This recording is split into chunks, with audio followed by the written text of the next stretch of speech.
بلغنا رمضان. السلام علیکم ورحمۃ اللہ وبرکاتہ. سبحان اللہ و بحمدہ سبحان اللہ العظیم. اللہم فقہنا فی الدین رب یسر ولا تعسر وتمم بالخیر وبک نستعین رب زدنا علما. اللہم اجعل القرآن ربیع قلوبنا وجلاء صدورنا وذہاب حمومنا وغمونا آمین یا رب العالمین. دورہ قرآن کے سلسلے میں آج ہم چھٹے پارے کا پارہ نمبر 6 کا آغاز کریں گے.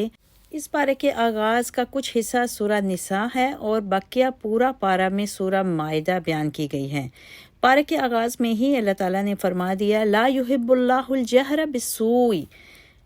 اللہ بری بات کے ساتھ آواز بلند کرنا پسند نہیں کرتا. یعنی اللہ تعالیٰ نے صاف طور پر بتا دیا کہ اللہ تعالیٰ اعلانیہ کی جانے والی غلط بات کو پسند نہیں کرتا، لیکن اگر کوئی مظلوم شخص اعلانیہ اپنے ساتھ کیے جانے والے ظلم کے خلاف آواز اٹھائے تو اس کو ایسا کرنے کی اجازت ہے. یہاں پر رک کر ہمیں اپنا فوراً جائزہ لے لینا چاہیے کہ آج ہمارے ان ابتر حالات کی وجہ یہی اعلانیہ کھلم کھلا کی جانے والی برائیاں ہی تو نہیں ہیں. اور پھر آیت 150 میں اللہ تعالیٰ نے اللہ اور رسول صلی اللہ علیہ وسلم کی اطاعت میں فرق کرنے کی مذمت بیان کی ہے. اللہ تعالیٰ نے کافروں کے اس طرز عمل کا ذکر کیا ہے کہ وہ اللہ اور اس کے رسول کے درمیان تفریق کرتے ہیں. اللہ تعالیٰ کی بات کو تو مانتے ہیں لیکن رسول صلی اللہ علیہ وسلم کی بات کو نہیں مانتے، یا پھر وہ اللہ کے بعض رسولوں کو مانتے ہیں اور بعض کا انکار کرتے ہیں. یعنی موسیٰ اور عیسیٰ علیہ السلام کو تو مانتے ہیں لیکن رسول اللہ صلی اللہ علیہ وسلم کا انکار کرتے ہیں. ایسے لوگ حق سے انکاری ہیں، جبکہ مومنوں کا طرز عمل یہ ہوتا ہے کہ وہ اللہ اور اس کے رسول صلی اللہ علیہ وسلم کے فرامین کو بیک وقت مانتے ہیں اور اس کے ساتھ تمام رسولوں کو بھی مانتے ہیں. اللہ تعالیٰ فرماتے ہیں کہ میں ایسے لوگوں کو ان کا اجر ضرور دوں گا اور اللہ تعالیٰ نہایت بخشنے والا بڑا مہربان ہے. آیت 156 میں اللہ تعالیٰ نے اہل یہود کی عادات و خصائل کی مذمت فرمائی ہے. اللہ تعالیٰ فرماتا ہے کہ یہودی سیدہ مریم کی کردار کشی کیا کرتے تھے، حالانکہ وہ پارسا عورت تھیں اور ان کا دامن ہر قسم کی آلودگی سے پاک تھا. اس بارے میں اللہ تعالیٰ نے اس امر کا بھی ذکر کیا کہ یہودی اپنی دانست میں عیسیٰ علیہ السلام کو شہید کر چکے تھے، جبکہ اللہ تعالیٰ فرماتا ہے کہ عیسیٰ علیہ السلام کو یقیناً شہید نہیں کیا گیا، بلکہ اللہ تعالیٰ نے ان کو آسمانوں کی سمت اٹھا لیا. اور اللہ تبارک و تعالی فرماتے ہیں کہ تمام اہل کتاب ان کی موت سے قبل ان پر ایمان لے آئیں گے. جب قرب قیامت عیسیٰ علیہ السلام کا نزول ہوگا تو اس دور میں موجود تمام اہل کتاب آپ علیہ السلام کے انتقال سے قبل آپ کی ذات پر ایمان لے کر آئیں گے اور دنیا میں مذہب صرف اسلام ہی ہوگا. اس طرح ان کو اللہ نے سود کھانے سے روکا تھا، لیکن اہل یہود اس غلط کام میں مسلسل ملوث رہے. آیت 162 میں اللہ تعالیٰ نے اہل ایمان اور ان کے بہترین عمل کا بہترین بدلہ بتایا ہے. اللہ تعالیٰ ارشاد فرماتا ہے کہ اللہ تعالیٰ نے ان کافروں کے لیے دردناک عذاب کو تیار کر رکھا ہے، لیکن اہل کتاب کے پختہ علم والے لوگ جو قرآن اور سابقہ الہامی کتابوں پر ایمان لاتے ہیں اور نمازوں کو قائم کرتے اور زکوٰۃ کو ادا کرنا شروع کر دیتے ہیں اور آخرت پر ایمان لے آتے ہیں، ان کے لیے اللہ تعالیٰ نے اجر عظیم تیار کر رکھا ہے. پھر مزید اس بارے میں اللہ تعالیٰ نے یہ بھی بتلا دیا کہ اللہ نے رسول اللہ صلی اللہ علیہ وسلم پر اسی طرح وحی کو نازل فرمایا تھا جس طرح جناب نوح، جناب ابراہیم، جناب اسماعیل علیہ السلام، جناب اسحاق، جناب یعقوب، جناب عیسیٰ، جناب ایوب اور جناب ہارون، جناب داؤد اور جناب سلیمان علیہ السلام پر وحی کو نازل کیا تھا. اسی طرح اللہ نے اس بات کی بھی شہادت دی کہ جو کچھ اللہ نے رسول اللہ صلی اللہ علیہ وسلم پر نازل کیا اپنے علم سے نازل کیا، اور اللہ اور اس کے فرشتے اس بات پر گواہ ہیں، اور اللہ کی شہادت پر بھروسہ کرنا ہی کافی ہے. اللہ تعالیٰ نے اہل کتاب کو اس کفر سے روکا ہے کہ انہیں عیسیٰ علیہ السلام کو جو اللہ کے رسول اور اس کا کلمہ ہے اللہ کا بیٹا نہیں کہنا چاہیے. اس بارے میں اللہ تعالیٰ نے قرآن مجید کو اپنی دلیل اور واضح روشنی قرار دیا اور ارشاد فرمایا کہ جو بھی قرآن مجید کو مضبوطی کے ساتھ تھامے گا، اللہ تعالیٰ اس کو اپنے فضل اور رحمت میں داخل فرمائے گا اور اس کو صراط مستقیم پر چلائے گا۔ اس کے بعد سورہ مائدہ شروع ہوتی ہے۔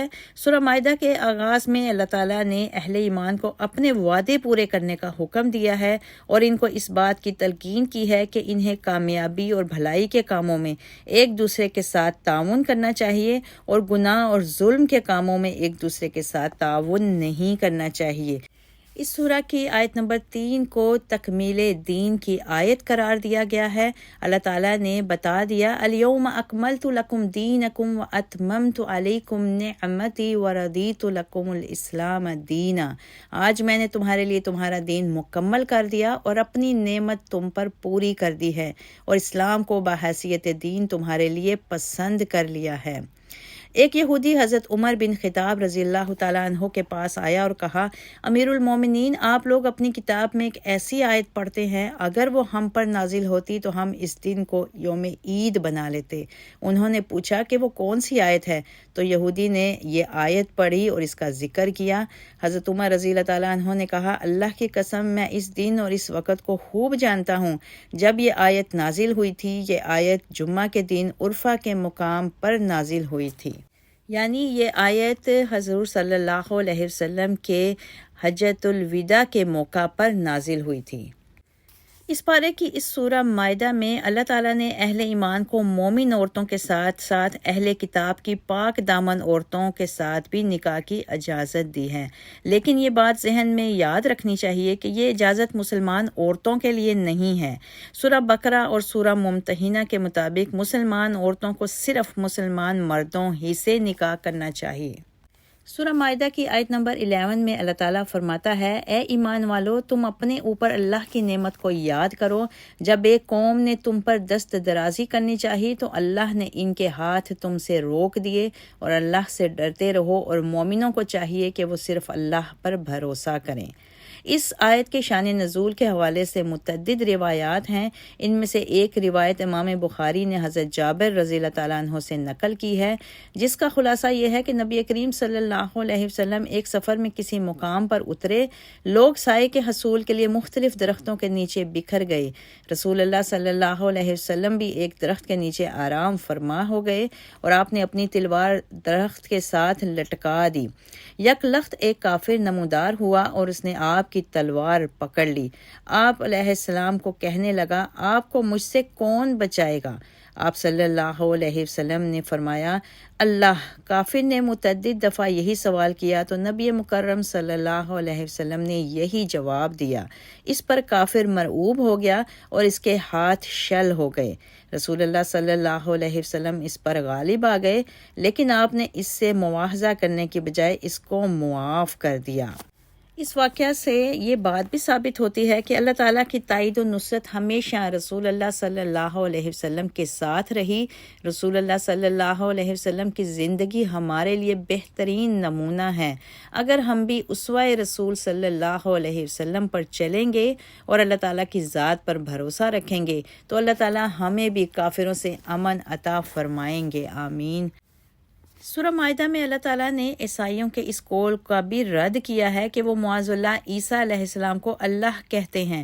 اللہ تعالیٰ فرماتے ہیں، اگر اللہ تعالیٰ عیسیٰ علیہ السلام، ان کی والدہ مریم اور زمین پر جو کوئی بھی موجود ہے ان کو فنا کے گھاٹ اتار دے تو اللہ تعالیٰ کو کون پوچھ سکتا ہے؟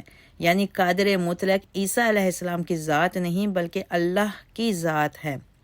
اس سے آگے بنی اسرائیل کا تذکرہ ہے اور اس سورہ میں اللہ تعالیٰ نے موسیٰ علیہ السلام کا واقعہ بیان فرمایا ہے کہ انہوں نے اپنی قوم سے کہا تھا، اللہ نے تم پر جو انعامات کیے ہیں ان کو یاد کرو، جب تم میں انبیاء مبعوث کیے گئے اور تم کو بادشاہت عطا کی گئی اور تم کو وہ کچھ عطا کیا جو کائنات میں کسی دوسرے کو نہیں ملا۔ اللہ کے احسانات کا احساس دلانے کے بعد حضرت موسیٰ علیہ السلام نے اپنی قوم کو کہا کہ اے میری قوم، تم لوگ ارض مقدس میں داخل ہو جاؤ۔ ارض مقدس میں بنی اسرائیل کے فلاح و بہبود کا پورا سامان موجود تھا۔ بجائے اس کے کہ وہ اللہ کے نبی کی بات کو تسلیم کرتے، انہوں نے کہا اے موسیٰ ہم اس سرزمین میں کیوں کر داخل ہوں کہ اس سرزمین میں تو ایک بڑی طاقتور قوم ہے، اور جب تک وہ لوگ وہاں سے نہیں نکلیں گے ہم لوگ وہاں ہرگز نہیں جائیں گے، اگر وہ وہاں سے نکل جائیں تو ہم ضرور وہاں داخل ہوں گے۔ کافروں کے اس مرعوب ہونے کا سبب یہ تھا کہ جناب موسیٰ علیہ السلام نے بنی اسرائیل کے 12 قبائل میں سے 12 نمائندے چنے اور انہیں ارض مقدس میں رہنے والے کافروں کے حالات سے واقفیت حاصل کرنے کے لیے ارض مقدس میں روانہ کیا۔ جب وہ ارض مقدس میں داخل ہوئے تو ان کا یوں محسوس ہوا کہ کافر تو بہت زیادہ قوت کے مالک ہیں اور ان کا مقابلہ کرنا بہت مشکل ہے۔ انہوں نے آپس میں طے کر لیا کہ ان کی قوت اور وسائل کے بارے میں صرف موسیٰ علیہ السلام کو بتائیں گے تاکہ بنی اسرائیل کے لوگ دشمنوں سے مرعوب نہ ہو جائیں۔ لیکن واپس آنے کے بعد 10 لوگوں نے خیانت کی اور اپنے اعضاء و اقارب کو ان کی قوت کے بارے میں بتا دیا۔ اس امانت میں خیانت کرنے کی وجہ سے ان کے نفس مزید کمزور ہو گئے، تاہم وہ 2 لوگ جنہوں نے اس راز کو اپنے تک محدود رکھا تھا اور جن کے دلوں میں اللہ کا خوف تھا، انہوں نے کہا کہ تم لوگ کفار کے دروازوں پر حملہ کر کے ان پر داخل ہو جاؤ، جب تم دروازوں میں داخل ہو جاؤ گے تو یقیناً تم غالب آؤ گے، اگر تم مومن ہو تو صرف اللہ پر بھروسہ رکھو۔ اس حوصلہ دینے والی بات کو سن کر بھی وہ بزدل رہے اور کہنے لگے اے موسیٰ علیہ السلام جب تک وہ لوگ وہاں رہیں گے ہم لوگ کبھی وہاں نہیں جائیں گے، تم اور تمہارا رب جاؤ اور جنگ کرو، ہم تو یہیں بیٹھے ہیں۔ موسیٰ علیہ السلام اس سارے منظر کو دیکھ کر بہت رنجیدہ ہوئے اور اللہ کی بارگاہ میں آ کر کہنے لگے اے میرے رب مجھے اپنے اور اپنے بھائی کے علاوہ کسی پر کوئی اختیار حاصل نہیں، بس تو ہمارے اور نافرمانوں کے درمیان فیصلہ کر دے۔ پھر اللہ تعالیٰ نے پاک زمین 40 سال تک کے لیے ان پر حرام کر دی اور یہ لوگ صحرائے سینا میں بھٹکتے رہے۔ موسیٰ علیہ السلام کی نافرمانی کی وجہ سے بنی اسرائیل کے لوگ منزل سے بھٹک گئے اور در بدر کی ٹھوکریں ان کا مقدر بن گئی۔ آج ہمیں بھی اپنے حالات پر غور کرنے کی ضرورت ہے، کہیں ہماری محرومیوں اور زوال کی وجہ اللہ اور اللہ کے رسول صلی اللہ علیہ وسلم کے راستے سے ہٹنا تو نہیں؟ اگر ہم بھی اپنی منزل کو پانا چاہتے ہیں تو ہمیں اللہ اور رسول صلی اللہ علیہ وسلم کے راستے پر چلنا ہوگا انشاءاللہ تعالی۔ لیکن یہاں پر ہمیں یہ بات بھی یاد رکھنی چاہیے کہ رسول اللہ صلی اللہ علیہ وسلم اور صحابہ کرام رضی اللہ تعالی عنہم کا معاملہ قوم موسیٰ سے یکسر جدا تھا۔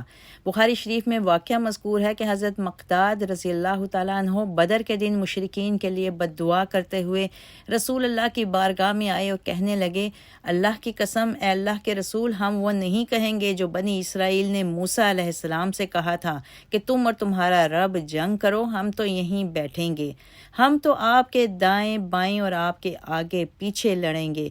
حضرت عبداللہ بن مسعود رضی اللہ تعالیٰ عنہ کہتے ہیں کہ رسول اللہ صلی اللہ علیہ وسلم کا چہرہ یہ بات سن کر چمکنے لگا تھا۔ آیت 27 میں اللہ تعالیٰ نے آدم علیہ السلام کے 2 بیٹوں حابیل اور قابیل کے اختلاف کا بھی ذکر کیا ہے کہ اللہ نے ایک بیٹے کی قربانی کو قبول کر لیا جبکہ دوسرے کی قربانی قبول نہ ہوئی۔ جس کی قربانی قبول نہیں ہوئی تھی اس نے اپنے بھائی کو کہا کہ میں تجھے قتل کر دوں گا، جس کی قربانی قبول ہوئی تھی اس نے کہا بھائی تقوی اختیار کرو، اللہ صرف متقیوں کی قربانی قبول کرتا ہے۔ لیکن جس بھائی کے دل میں حسد پیدا ہو چکا تھا اس نے اپنے نیکوکار بھائی کو بغیر سبب کے شہید کر دیا۔ شہید کرنے کے بعد قاتل کو سمجھ نہ آئی کہ اپنے جرم پر پردہ ڈالنے کے لیے اپنے بھائی کی لاش کو کیسے چھپائے۔ ایسے میں اللہ نے ایک کوے کو بھیجا جو اپنی چونچ اور اپنے پاؤں سے زمین کو گہرا کھودنے لگا تاکہ اسے سکھائے کہ اپنے بھائی کی لاش کو کیسے چھپائے۔ قاتل نے کہا کہ افسوس میں اتنا ہی مجبور ہوں، کاش میں اس کوے کی مانند ہی ہوتا اور اپنے بھائی کی لاش کو چھپا لیتا۔ پھر وہ افسوس کرنے لگا۔ لیکن اب افسوس کرنے کا وقت گزر چکا تھا اور قتل کے گناہ کی ابتدا کرنے والے کے طور پر اس کا نام درج ہو چکا تھا۔ بخاری شریف میں ابن مسعود رضی اللہ تعالیٰ عنہ نے روایت کی ہے کہ رسول اللہ صلی اللہ علیہ وسلم نے فرمایا کوئی شخص جو مظلومانہ طور پر قتل کیا جائے گا تو آدم علیہ السلام کے بیٹے کے سر پر اس کے خون کا گناہ ڈالا جائے گا، اس لیے کہ اس نے قتل کی ابتدا کی تھی۔ اللہ تعالیٰ نے آدم علیہ السلام کے بیٹوں کے واقعہ کو بیان فرما کر انسان کے قتل کی شدید مذمت کی ہے۔ اللہ تعالیٰ فرماتا ہے کہ جو ایک انسان کا ناحق قتل کرتا ہے وہ ایک کا قتل نہیں کرتا بلکہ پوری انسانیت کا قتل کرتا ہے، اور جو ایک کو زندہ کرتا ہے وہ ایک کو زندہ نہیں کرتا بلکہ پوری انسانیت کو زندہ کرتا ہے۔ اس کے بعد آیت 33 میں اللہ تعالیٰ نے زمین پر فساد پھیلانے والوں کے لیے سخت سزا کو تجویز کیا ہے کہ ان کو پھانسی دے دینی چاہیے، یا ان کو قتل کر دینا چاہیے، یا ان کے ہاتھوں اور پیروں کو کاٹ دینا چاہیے، یا ان کو جلا وطن کر دینا چاہیے۔ یہ دنیا میں ان کے کیے کی سزا ہے، اور آخرت کا عذاب تو انتہائی دردناک ہے۔ اس بارے میں اللہ تعالیٰ نے چوری کی سزا بھی بتلائی کہ چور اور چورنی کے ہاتھ کو کاٹ دینا چاہیے۔ یہ ان کے کیے کی سزا ہے۔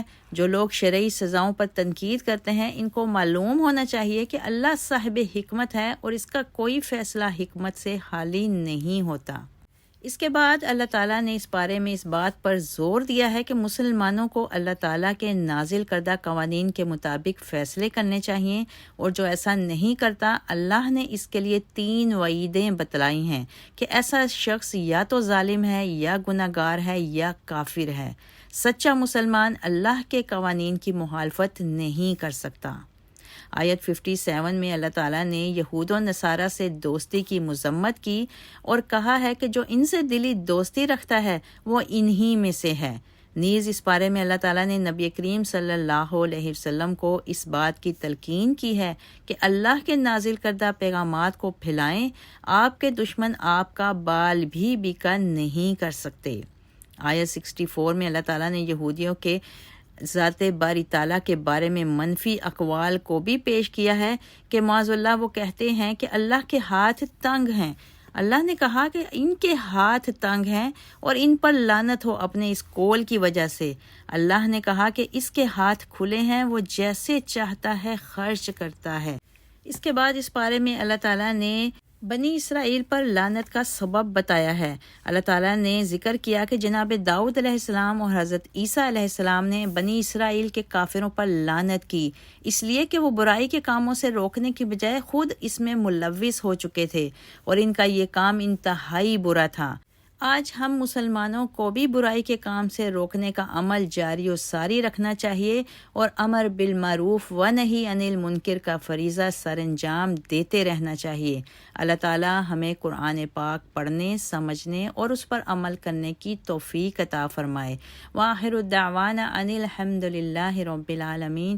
سبحان ربک رب العزۃ عما یصفون، والسلام علی المرسلین، والحمد للہ رب العالمین، وما علینا الا البلاغ۔ بارك لنا في صوم شهر رمضان، وأعنا فيه وفي غيره على الصيام والصلاة والقيام،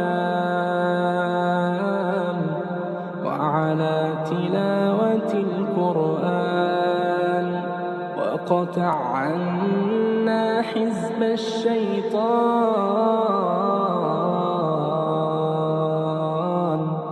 وزحزحنا عن النيران، وأمن علينا بالتوبة والغفران والقبول والرضوان. اللهم وبلغنا رمضان، اللهم بلغنا رمضان، اللهم حبب إلينا الإيمان وزينه في قلوبنا، وكره إلينا الكفر والفسوق والعصيان.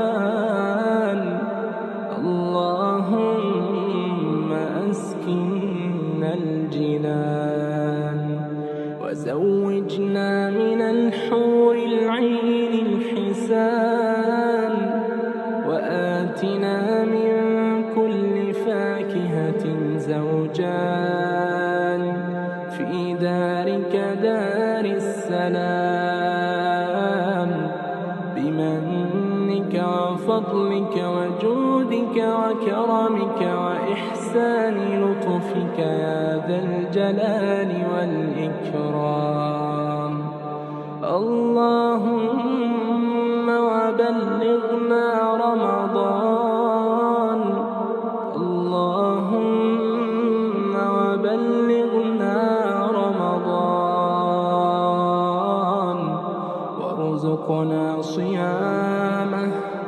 وارزقنا صيامه وقيامه وإتمامه وقبوله، وتوفنا مع الأبرار. اللهم وبلغنا رمضان، وبارك لنا فيما تبقى من شعبان، وارزقنا صيام رمضان. اللهم وارزقنا صيام رمضان.